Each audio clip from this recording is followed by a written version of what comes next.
All right, let's dive in. Today, we're not going to talk about hot stock tips or the next big market prediction.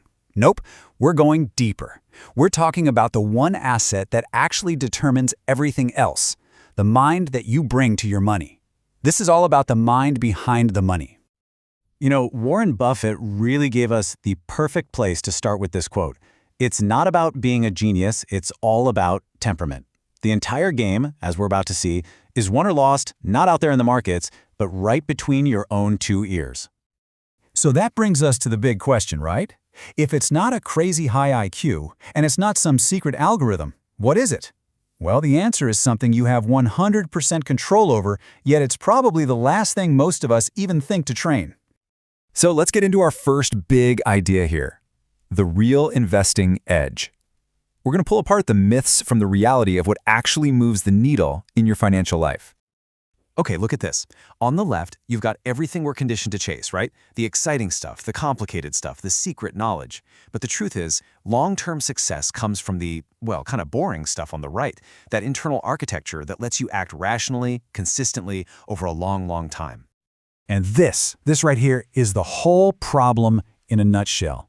I mean, you could be the most brilliant analyst in the world, but if you totally panic during a downturn and sell everything, what good was that skill? It's worthless. Your mindset is the container for your skill, and if that container breaks, everything just spills out. So how do we build that stronger container? How do we actually do this? Well, let's break it down into three fundamental pillars. This is the practical how-to guide for developing a truly resilient investor's mind. First up, pillar number one. It's maybe the most famous one, but it's also the most misunderstood. Patience. This is the foundation that everything else gets built on. And it is so important to get this right. Patience is not just sitting around, passively waiting. It's an active discipline. Think about it like a gardener, right? They're tending a seed. It's the strength to keep watering and nurturing your investments day after day, long before you ever see any growth. So what does this actually look like in practice? Well, it's choosing that slow, steady, upward climb of compounding instead of that instant dopamine hit of a new purchase.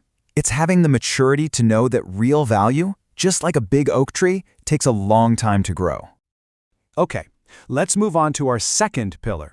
This one is absolutely essential for surviving the emotional roller coaster of the markets. It's detachment. Now, this doesn't mean you turn into a robot or that you stop caring. Not at all. It means you can feel that fear or that greed rising up inside you. You can acknowledge it, and then you stick to your plan anyway. You observe the storm without becoming the storm. And here's where the rubber meets the road. Detachment is what lets you hold steady when the market drops 20%. It's what helps you ignore your friend at a party who's bragging about some new crypto coin. It is literally your shield against all the emotional chaos of the financial world. And that brings us to our third and final pillar. This is the one that really holds the other two together, and that is conviction. I just love this definition. Conviction is what turns some flimsy hope into a resilient belief. It's the why behind your actions, and it comes from doing your homework, from creating a personal investment philosophy that you actually truly trust. That's what gives you the strength to stay the course when things get really tough. Because without that conviction, this is what happens. You just become a leaf in the wind. You're chasing whatever strategy is popular this month. You're always buying high and selling low. A lack of conviction, man, it is incredibly expensive. Okay, so we've got our three pillars: patience, detachment, and conviction. But how do we protect them from the constant noise of the outside world? That brings us to our next big idea, where we shift from our internal traits to our external design. This quote is a total game changer. We always think that success is about just having more willpower, right? But the real insight here is that it's actually about having a better design. You have to create an environment where the wise choice is the easy choice. And this slide right here gives us the playbook. It's so practical.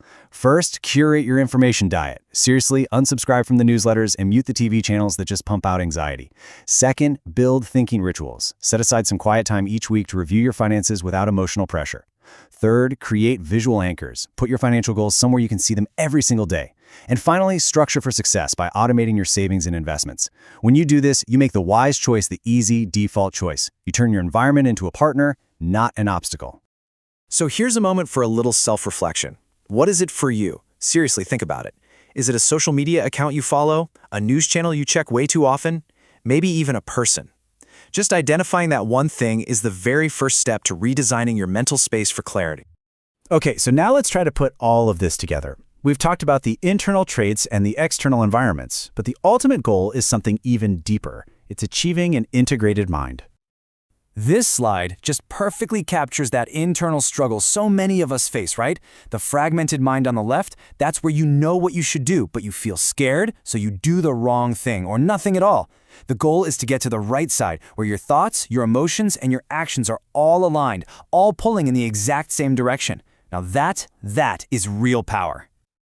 And this all leads us to our final conclusion, a way of reframing this entire journey. You see, this isn't just about accumulating money. It's about the person you become in the process.